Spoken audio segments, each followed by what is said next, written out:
জুনায়েদ না? এই শোনো শোনো শোনো। আসসালামু আলাইকুম, কেমন আছেন?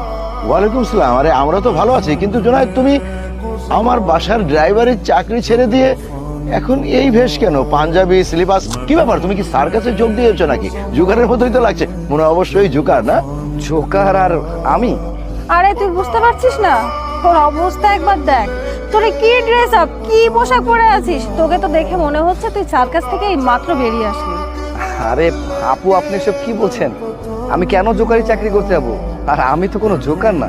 আচ্ছা তুই একটা কথা বলতো, আমার বাসার ড্রাইভারের চাকরি ছেড়ে দিলি, তুই বললি যে বড় অফিসার হবি, কিন্তু এখন তো দেখছি শেষ পর্যন্ত সার্কাসে যোগ দিলি, জোকার হয়ে গেলি।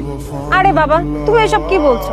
ধরো আজকে আমি একটা বাড়িতে কাজের লোকের কাজ করি, এখন হঠাৎ করে আমার বড় লোক হওয়ার ইচ্ছা জাগলো, আমি কাজটা ছেড়ে দিলাম।